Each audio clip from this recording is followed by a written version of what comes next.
جیسے ہم نے اس دنیا سے جانا ہی نہیں ہے، اور اس غفلت کا نتیجہ یہ ہوا کہ ہم دنیا سنوارنے کی خاطر اپنی آخرت کو بگاڑ بیٹھے اور اس کی فکر ہم نے چھوڑ دی، اور ہماری زندگی اللہ اور اس کے رسول جل جلالہ و صلی اللہ علیہ وسلم کے قانون کے خلاف گزرنے لگی۔ یوں بھی قیامت کے حوالے سے اگر آپ سوچیں تو تانبے کی زمین، سورج سوا نیزے پر، تپش بے پناہ ہوگی، جسم پہ کپڑا نہیں ہوگا، عجیب سچویشن قیامت کی ہوگی، کوئی کسی کا پرسان حال نہ ہوگا۔ یہ ایک تکلیف تو ہے ہی، لیکن اسی کے ساتھ ساتھ 3 جگہیں ایسی ہیں جہاں کے حوالے سے ہمیں ہمیشہ ذہن میں رکھنا چاہیے۔ ایک ہے پل صراط، ایک ہے حوض کوثر، اور ایک ہے میزان۔ یہ 3 جگہیں ایسی ہیں جہاں پر انسان کے لیے بہت سخت سچویشن ہوگی۔ کوئی بھی ایسا نہیں جسے پل صراط سے گزرنا نہ پڑے۔ اسی کو قرآن مقدس میں اللہ عز و جل نے فرمایا وَإِن مِّنكُمْ إِلَّا وَارِدُهَا كَانَ عَلَىٰ رَبِّكَ حَتْمًا مَّقْضِيًّا، اور تم میں کوئی ایسا نہیں جس کا گزر دوزخ پر نہ ہو، تمہارے رب کے ذمے پر یہ ضرور ٹھہری ہوئی بات ہے۔ دوزخ پر سے گزرنا پڑے گا ہر ایک کو، یعنی دوزخ نیچے، اوپر بریج، جہنم کے اوپر قیامت کے دن اس پل صراط کو لانے کا حکم دیا جائے گا۔ اب یہ پل صراط سے گزرے بغیر آدمی جنت میں جا نہیں سکتا، اور کوئی کہے کہ میں بغیر گزرے کو چلا جاؤں جنت میں، تو راستہ ہی جنت کا پل صراط سے ہے۔ کیا کبھی ہم نے اپنے دل و دماغ سے جب گزرنا ہوگا تو ذرا دیکھیں تو صحیح کہ وہ کون سی چیز ہے، کون سا عمل ہے جو پل صراط میں ہمیں کام آئے گا؟ نہیں۔ ہم تو اس وقت صرف دنیا کی فکر میں لگے ہوئے ہیں۔ اب آئیے میں پہلے آپ کو سمجھاؤں کہ پل صراط ہے کیا، تاکہ یہ آپ محسوس کر سکیں کہ جس پل صراط سے ہر ایک کو گزرنا ہے اس کی کیفیت کیا ہے۔ تو میرے پیارے آقا صلی اللہ تعالی علیہ وسلم کے پیارے دیوانوں، فرمایا گیا جہنم پر ایک پل ہے جو بال سے زیادہ باریک، تھوڑا سوچیں کیسا پل ہوگا؟ بال اس سے بھی زیادہ باریک، اور تلوار سے زیادہ تیز۔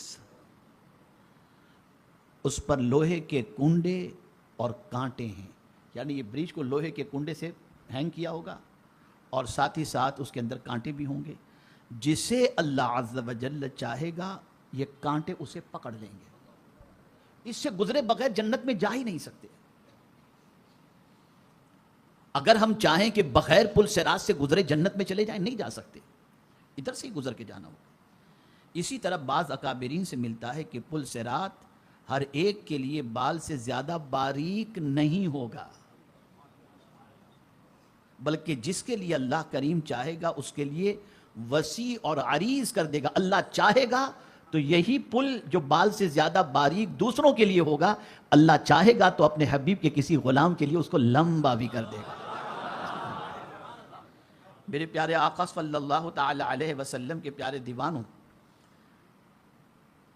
اللہ کے رسول صلی اللہ علیہ وسلم سے پل صراط کے بارے میں پوچھا گیا کہ یا رسول اللہ صلی اللہ علیہ وسلم یہ پل صراط کیا ہے؟ صحیح بخاری کی حدیث پاک ہے جس کے راوی حضرت ابو سعید خدری رضی اللہ تعالی عنہ ہیں۔ وہ روایت کرتے ہیں کہ رسول اعظم صلی اللہ علیہ وسلم نے ارشاد فرمایا پل صراط لایا جائے گا اور جہنم کی پیٹھ پر لا کر کے رکھ دیا جائے گا۔ ہم نے عرض کیا، یعنی حضرت ابو سعید خدری رضی اللہ تعالیٰ عنہ حضور سے عرض کرتے ہیں یا رسول اللہ صلی اللہ علیہ وسلم یہ پل صراط کیا ہے؟ پل صراط کیا ہے؟ آقا کریم صلی اللہ علیہ وسلم نے جو فرمایا اسے غور سے سنو۔ ارشاد فرمایا میرے آقا صلی اللہ علیہ وسلم نے پھسلنے اور گرنے کی جگہ ہے۔ اب پھسل کر کہاں گرے گا؟ نیچے تو جہنم ہی ہے، نیچے جہنم ہی ہے، اگر پھسلا تو سیدھا جہنم ہے۔ تو سرکار صلی اللہ علیہ وسلم فرماتے ہیں پھسلنے اور گرنے کی جگہ ہے، اس پر کانٹے اور آنکڑے ہیں، اور چوڑے کانٹے ہیں، اور ایسے ٹیڑے کانٹے ہیں جو نجد میں ہوتے ہیں، انہیں سعدان کہا جاتا ہے۔ آپ اندازہ لگائیں، تھوڑا سا ذہن لگا کر کے سوچیں، کانٹے بھی ہیں اور چوڑے بھی ہیں، پھسلنے کی جگہ بھی ہے. آپ ذرا سوچو کتنی سخت ترین ہمارے لیے راہ ہے، جس راہ سے گزرے بغیر ہم جنت میں جا ہی نہیں سکتے، اور یہ قرآن کا فیصلہ ہے کہ ہر ایک کو اس پر سے گزرنا ہے.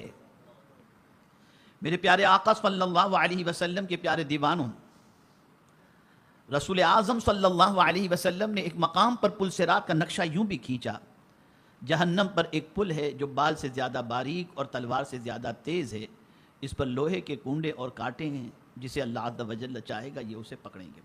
اسی کے ساتھ میرے پیارے آقا صلی اللہ تعالی علیہ وسلم کے پیارے دیوانوں، رسول رحمت صلی اللہ علیہ وسلم نے پل صراط کی مسافت، یہ کتنا لمبا پل ہے، یہ تو ہے نہیں کہ بس یوں گئے اور یوں نکل گئے، نہیں، یہ بہت لمبا پل ہے. جیسا ہم یہاں کے پل کے بارے میں کہ انڈیا کا سب سے بڑا پل جو ہے اٹل سیتو کہتے ہیں کہ یہ بہت بڑا ہے، اتنا لمبا کئی کلومیٹر کا، یا ممبئی کا بڑا پل.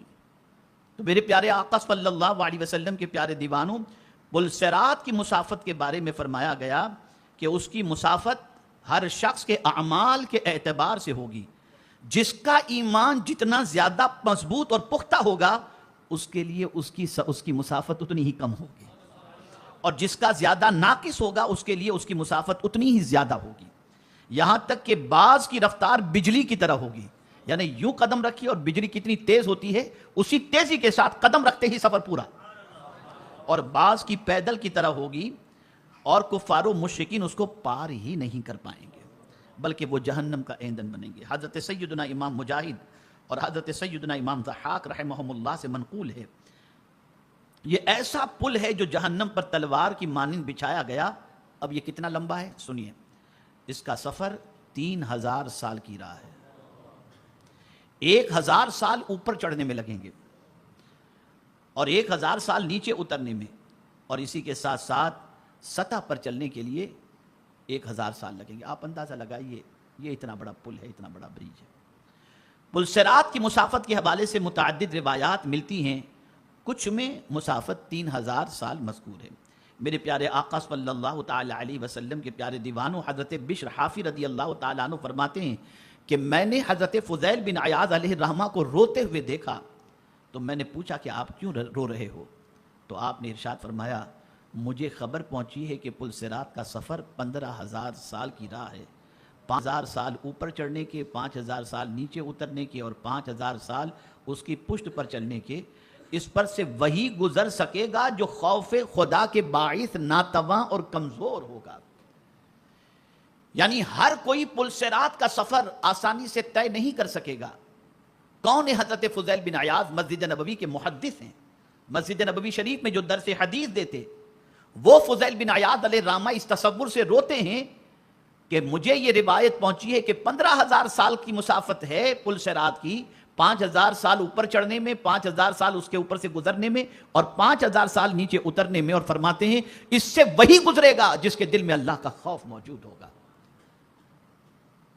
تو جن کے دل میں واقعی اللہ کا خوف تھا، حضرت فضیل بن عیاض اللہ سے ایسے ڈرنے والے بندے تھے کہ جس راستے سے گزرتے تھے جانور کبھی اس راستے میں پلیدی نہیں کرتا تھا، اور جس راستے سے وہ گزرتے تھے لوگ اس راستے پر ان کی تعظیم کے لیے، استقبال کے لیے کھڑے ہوا کرتے تھے، اور اللہ سے اتنا ڈرتے کہ جب ان کے سامنے اللہ کہا جاتا تو وہ کانپنے لگ جاتے تھے. جس دن فضیل بن عیاض علیہ الرحمہ کا وصال ہوا تو مدینہ منورہ کے محدثین اور علماء نے کہنا شروع کیا کہ آج فضیل اس دنیا سے نہیں گئے، اللہ کا ڈر اس دنیا سے چلا گیا. اتنے اللہ سے ڈرنے والے وہ تھے. اتنا خوف خدا رکھنے کے بعد بھی حضرت فضیل بن عیاض روتے ہیں اور کہتے ہیں کہ اس سے وہی گزر سکے گا جس کے دل میں اللہ کا ڈر ہوگا. میں پوچھتا ہوں، ہمارے دل میں تو رائے کے دانے کے برابر بھی اللہ کا ڈر نہیں، کیسے یہ سفر طے ہوگا؟ کیسے سفر طے ہوگا؟ ذرا سوچو.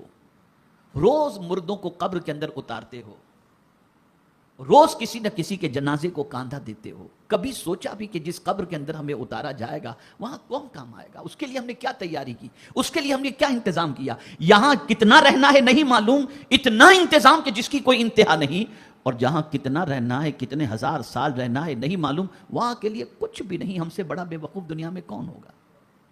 میرے پیارے آقا صلی اللہ تعالی علیہ وسلم کے پیارے دیوانوں، اب میں آپ کو کچھ عمل بتا دوں کہ پل صراط سے تیزی سے کون گزر جائے گا. قربان جائیے نبی رحمت صلی اللہ علیہ وسلم پر، صحابہ پر، علماء پر، جنہوں نے وہاں کا راستہ ہمارے لیے آسان ہو جائے اس کی طرف انہوں نے رہنمائی فرمائی.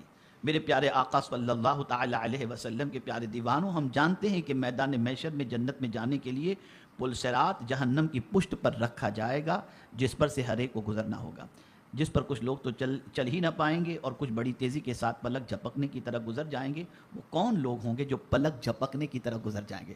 یعنی پلک جھپکنے میں کتنی دیر لگتی ہے؟ ایک سیکنڈ یوں پلک جھپکی، اتنی دیر میں پورا سفر طے. کون لوگ ہوں گے؟ کون لوگ ہوں گے؟ تو میرے پیارے آقا صلی اللہ علیہ وسلم کے پیارے دیوانوں، فرمایا جاتا ہے کہ اللہ تعالیٰ نے حضرت داؤد علیہ السلام سے پوچھا، اے داؤد کیا تم جانتے ہو کہ پل صراط پر سے تیزی کے ساتھ کون گزرے گا؟ پھر مولا تعالیٰ ارشاد فرمائے گا، الذین یرضون بحکمی والسنتہم رطبۃ من ذکری، وہ جو میرے فیصلے پر راضی رہے، وہ جو میرے فیصلے پر راضی رہے اور ان کی زبانیں میرے ذکر سے تر رہے، یہ بندے بڑی تیزی کے ساتھ پل صراط سے گزر جائیں گے. ہم تو صبح و شام اللہ کی شکایت کرتے ہیں، اس کے پاس اتنا، میرے پاس کچھ نہیں، اس کا یہ، میرا کچھ بھی نہیں. صبح و شام اللہ کے فیصلے پر راضی کون ہے؟ تو پل صراط سے تیزی کے ساتھ وہ گزرے گا جو اللہ کے فیصلے پر راضی ہوگا. اور کوئی بھی چیز بغیر حکم الہی کے نہیں ہوتی.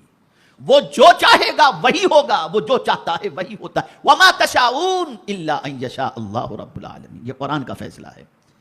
میرے پیارے آقا صلی اللہ تعالی علیہ وسلم کے پیارے دیوانوں، اب بہت تفصیل ہے، مجھے زیادہ وقت آپ کا نہیں لینا اور مجھے صرف یہ سمجھانا ہے، مختصر میں نے پل صراط کا.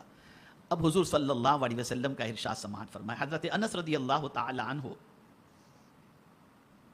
روایت کرتے ہیں کہ میں نے نبی اکرم صلی اللہ علیہ وسلم سے سوال کیا کہ آپ قیامت کے دن میری سفارش فرمائیں گے؟ اس لیے کہ اعلیٰ حضرت عظیم البرکت امام عشق و محبت کہتے ہیں، سنتے ہیں کہ محشر میں صرف ان کی رسائی ہے، صرف ان کی رسائی، صرف حضور کی سنی جائے گی. اگر ان کی رسائی ہے لو جب تو بنائی ہے، اگر حضور ہی کی سننی ہے تو پھر گھبراؤ نہیں، میرا مولا حضور کی بات سنے گا اور سرکار ہی کی ساری باتیں قبول کی جائیں گی، تو پھر اپنوں کو ٹینشن لینے کی ضرورت نہیں. تو اب سنیے، آقا کریم صلی اللہ علیہ وسلم سے حضرت انس رضی اللہ تعالیٰ عنہ نے کہا کہ آپ قیامت کے دن میری سفارش فرمائیں گے؟ حضور صلی اللہ علیہ وسلم نے فرمایا، انشاءاللہ میں ایسا کروں گا، میں ایسا کروں گا. میں نے عرض کی، اب دیکھیے، میں نے عرض کی کہ یا رسول اللہ صلی اللہ علیہ وسلم میں آپ کو کہاں تلاش کروں؟ آج کا موضوع معلوم ہے نا آپ کو؟ آج کا موضوع کیا ہے؟ محشر میں حضور کہاں ملیں گے؟ محشر میں حضور کہاں ملیں گے؟ اللہ اکبر. تو حضرت انس رضی اللہ تعالیٰ عنہ نے رسول اعظم صلی اللہ علیہ وسلم سے عرض کیا کہ محشر میں آپ کو کہاں تلاش کروں؟ اب محشر ملک شام کے اندر قائم ہوگا اور خربوں انسان ہوں گے، حضرت آدم سے لے کر کے آج تک قیامت تک جتنے بھی بندے ہوں گے سب وہاں پر اٹھائے جائیں گے. اب اتنے بڑے مجمع میں حضور کو تلاش. تو حضرت انس رضی اللہ تعالیٰ عنہ کہتے ہیں، سرکار آپ کو میں کہاں تلاش کروں؟ تو میرے آقا صلی اللہ علیہ وسلم نے فرمایا، پہلے مجھے پل صراط پر تلاش کرنا. کہاں پر؟ اب میں آپ سے پوچھنا چاہتا ہوں، وہاں کیا کریں گے حضور؟ پل صراط پر حضور صلی اللہ علیہ وسلم کیا کریں گے؟ تو چونکہ کتنا سخت مرحلہ ہے امت کے لیے پل صراط کا، آپ نے پل صراط کی مختصر سی تفصیل سماعت فرمائی. کس حد تک طویل سفر ہے، کیا اس سفر کا کرنا ہر ایک کے لیے آسان ہوگا؟ نہیں. اب حضور نے فرمایا مجھے تلاش کرنا ہو تو پل صراط پر. تو کیا کریں گے حضور پل صراط پر؟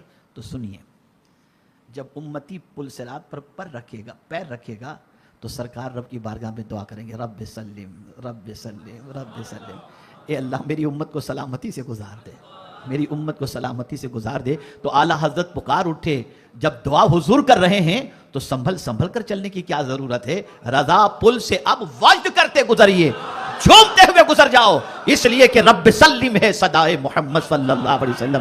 جب حضور سلامتی کی دعا کر رہے ہیں تو اب کوئی ڈرنے کی ضرورت نہیں، وجد کرتے ہوئے گزر جاؤ. یہ ہے میرے سرکار کی شان. جہاں کوئی کام نہیں آئے گا وہاں مدینے کے تاجدار کام آئے گا, وہاں رسول رحمت صلی اللہ علیہ وسلم کام آئے گا. تو سرکار صلی اللہ علیہ وسلم نے فرمایا پہلے مجھے پل صراط پر تلاش کرنا, اور پل صراط کی مختصر سی منظر کشی میں نے آپ کے سامنے کر دی کہ کیا ہو گیا. اب آئیے دوسری طرف میں چلتا ہوں. پل صراط کے بعد سرکار صلی اللہ علیہ وسلم نے ارشاد فرمایا کہ حضرت انس عرض کرتے ہیں کہ سرکار میں پل صراط پر آپ کو پا نہ سکوں, میں کوشش کروں تلاش کروں لیکن آپ کو پا نہ سکوں, تو حضور صلی اللہ علیہ وسلم میں آپ کو کہاں تلاش کروں؟ تو میرے آقا صلی اللہ علیہ وسلم نے فرمایا پھر مجھے میزان کے قریب تلاش کرنا جہاں اعمال تولے جا رہے ہوں.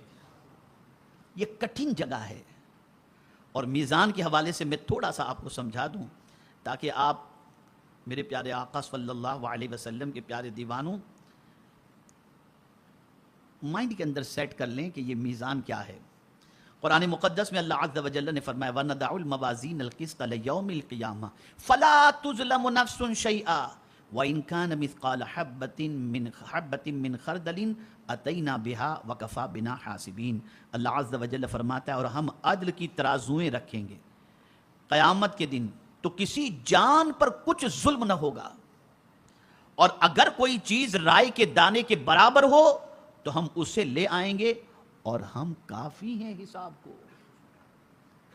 میزان جس پر اعمال تولے جائیں گے, ایک ترازو رکھا جائے گا قیامت کے دن.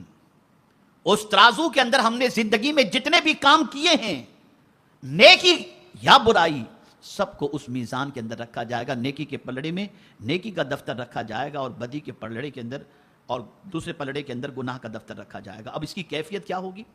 تو میرے پیارے آقا صلی اللہ علیہ وسلم کے پیارے دیوانوں حضور صلی اللہ علیہ وسلم نے ارشاد فرمایا قیامت کے دن اتنا بڑا میزان رکھا جائے گا کہ اس میں آسمان اور زمین کا وزن کیا جائے یا رکھے جائیں تو اس میں سما جائیں گے.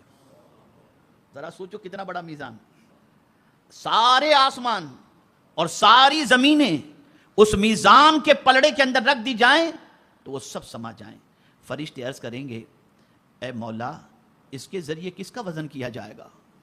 اب اتنا بڑا جب میزان ہوگا تو اس میں کس کا وزن کیا جائے گا؟ اللہ تعالیٰ ارشاد فرمائے گا اپنی مخلوق میں سے جس کا چاہوں گا. فرشتے عرض کریں گے تیرے لیے پاکی ہے, ہم تیری عبادت کا حق ادا نہ کر سکے. پھر اس طرح کی طرح تیز پل صراط کو رکھا جائے گا تو فرشتے عرض کریں گے اسے کون عبور کرے گا؟ اللہ عز و جل ارشاد فرمائے گا میری مخلوق میں سے جسے میں چاہوں گا. فرشتے عرض کریں گے تیرے لیے پاکی ہم تیری عبادت کا حق ادا نہ کر سکے. اس حدیث پاک سے میزان کی وسعت کا اندازہ لگایا جا سکتا ہے کہ میزان کتنا بڑا ہوگا. میرے پیارے آقا صلی اللہ تعالی علیہ وسلم کے پیارے دیوانوں, میزان کی صفات بھی بہت ساری ہیں, میں بہت وقت نہیں لوں گا. میزان میں سب سے پہلے کون سا عمل رکھا جائے گا اسے بھی آپ سن لیں. میزان میں سب سے پہلے کون سا عمل؟ حضور رحمت عالم صلی اللہ علیہ وسلم نے فرمایا بندے کے میزان میں سب سے پہلے اس کے اپنے گھر والوں پر خرچ کیے گئے مال کو رکھا جائے. اب آپ نے جب سماعت فرما لیا کہ میزان اتنا بڑا ہوگا کہ ساتوں زمین اور ساتوں آسمان بھی اس میں رکھ دیے جائیں تو وہ سما جائیں, سب سے پہلے جو چیز میزان میں رکھی جائے گی وہ یہ ہے کہ بندے نے جو اپنے گھر والوں پر خرچ کیا ہوگا اس خرچ کے کام کو, خرچ کے مال کو اس کے اندر رکھا جائے گا. اور میرے پیارے آقا صلی اللہ تعالی علیہ وسلم کے پیارے دیوانوں اس میزان کی نگرانی کون کر رہے ہوں گے؟ ایک بات بتاؤں, گاڑیاں جو گزرتی ہیں نا, لوڈڈ گاڑیاں, ٹرکس جو گزرتے ہیں, تو جہاں سے گزرتی ہیں وہاں ایک کانٹا ہوتا ہے, وہاں مال وغیرہ یا گاڑی اس کو دھرم کانٹا کہتے ہیں. آپ کو معلوم ہوگا کیا کہتے ہیں؟ یہ دھرم کانٹا کیوں کہتے ہیں؟ کیا کانٹے میں کوئی دھرم ہے؟ مطلب یہ ہے کہ بالکل انصاف کا ترازو ہے. ارے نادان جب انسان تولتا ہے تو انصاف کا خیال کرتا ہے, قدرت جب تولے تو اس کے انصاف کا عالم ہے. یہاں تو پھر بھی گڑبڑی ہو سکتی ہے کہ پلڑے کے نیچے وزن چٹکا دے, بعد دوسرے کو معلوم ہی نہیں ہوگا. تو عرض کرنے کا منشا یہ ہے کہ اس میزان کی نگرانی کون کریں گے؟ تو حضرت سیدنا حذیفہ ابن یمان رضی اللہ تعالیٰ عنہ فرماتے ہیں صاحب المیزان یوم القیامت جبریل قیامت کے دن میزان کے نگراں حضرت جبریل امین علیہ الصلاۃ والسلام ہوں گے. حضرت سیدنا جبریل امین علیہ الصلاۃ والتسلیم ترازو کی ڈنڈی ہاتھ سے پکڑے ہوں گے, کانٹے پر ان کی نظر ہوگی, جبکہ حضرت سیدنا میکائیل علیہ السلام میزان کے امین ہوں گے. میرے پیارے آقا صلی اللہ تعالی علیہ وسلم کے پیارے دیوانوں, اب میں آپ کو بتاؤں, ایک تھوڑا سا تصور آپ نے ذہن کے اندر بٹھا لیا کہ میزان اتنا بڑا ہوگا, کیسے بھریں گے؟ قربان رحمت عالم صلی اللہ علیہ وسلم کی عظمت پر راستے بتا دیے بھرنے کے, راستے بتا دیے.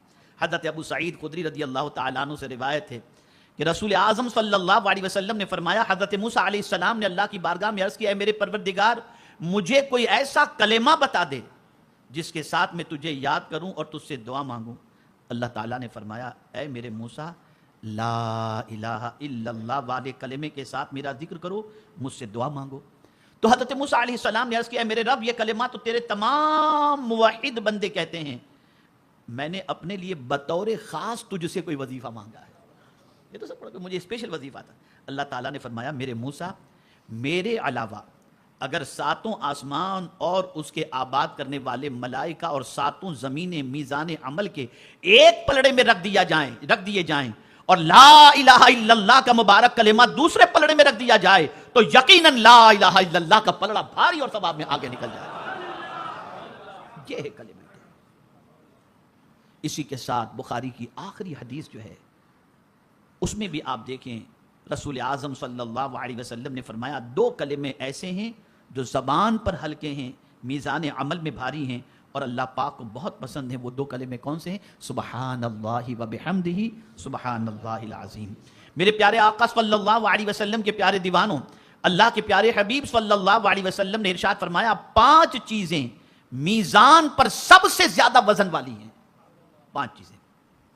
نمبر 1 سبحان اللہ, نمبر 2 الحمدللہ, نمبر 3 لا الہ الا اللہ, نمبر 4 اللہ اکبر, اور نمبر 5 کسی مسلمان شخص کا نیک بچہ مر جائے اور وہ اس پر ثواب کی امید رکھتے ہوئے صبر کرے تو یہ میزان کو بھرنے والی چیز ہے. میرے پیارے آقا صلی اللہ تعالی علیہ وسلم کے پیارے دیوانوں, اب جو چیز عرض کرنے جا رہا ہوں, سب سے زیادہ میزان پر بھاری چیز کون سی ہوگی؟ سب سے زیادہ اگر یہ آج کا مسلمان اپنا لینا تو صرف اس کا آخرت ہی میں وزن نہیں بڑھے گا, دنیا میں بھی اس کا وزن بڑھ جائے گا. میزان میں تو وزن بڑھانے کے لیے رکھا جاتا ہے نا. تو میں یہ بتاؤں گا کہ اگر اس چیز کو ہم نے اختیار کر لیا تو صرف آخرت میں ہمارے میزان کے اندر ہمارا وزن نہیں بڑھے گا بلکہ دنیا میں بھی ہمارا وزن بڑھ جائے گا. اور وہ چیز کیا ہے؟ میرے پیارے آقا صلی اللہ علیہ وسلم نے ارشاد فرمایا, ترمذی شریف کی حدیث ہے, قیامت کے دن مومن کے میزان میں حسن اخلاق سے زیادہ وزنی کوئی دوسری چیز نہیں ہوگی. یعنی حسن اخلاق یہ اتنی طاقتور چیز ہے, اتنی طاقتور چیز ہے کہ یہ طاقتور چیز سے بڑھ کر کے میزان کے اندر کوئی دوسری چیز وزنی نہیں ہوگی. اور یہی چیز آج مسلمانوں سے رخصت ہو گئی. اخلاق دیکھیے, ماں بہن کی گالیاں, چوری چپاٹی, لوٹ مار, دغا بازی, فریب, بے حیائی, سب مسلمان. ذرا سوچو آپ, جو چیز ہمیں میدان محشر کے اندر ہمارے میزان کے پلڑے کے اندر سب سے وزنی ہونے والی ہے, اسی چیز سے ہم غافل ہیں. اپنے اخلاق کو درست کرو. تو رسول اعظم صلی اللہ علیہ وسلم نے ارشاد فرمایا, اس بہت تفصیل ہے, میں زیادہ تفصیل میں نہیں جا رہا ہوں, وقت بھی زیادہ ہو گیا ہے, میں صرف اشارے میں سمجھاتا ہوا چلوں تو پتہ چلا میزان کا معاملہ.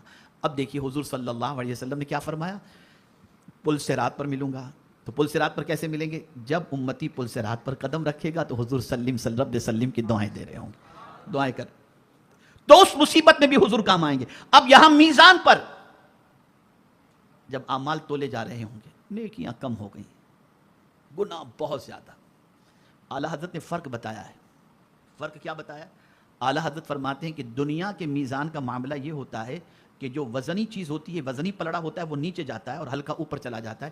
قیامت کے میزان کا معاملہ یہ ہوگا, جو وزنی ہوگا وہ اوپر چلا جائے گا اور جو ہلکا ہوگا وہ نیچے چلا جائے گا. اسی کو اعلیٰ حضرت نے حضور کی طرف توجہ فرماتے ہوئے عرض کیا, پلہ ہلکا ہی سہی, بھاری ہے بھروسہ تیرا, بھاری ہے بھروسہ. جب کوئی کام نہیں آئے گا تو مدینے کے تاجدار کام آئیں گے. اللہ اکبر. قیامت کے دن حضرت آدم علیہ الصلاۃ والتسلیم تشریف فرما ہوں گے.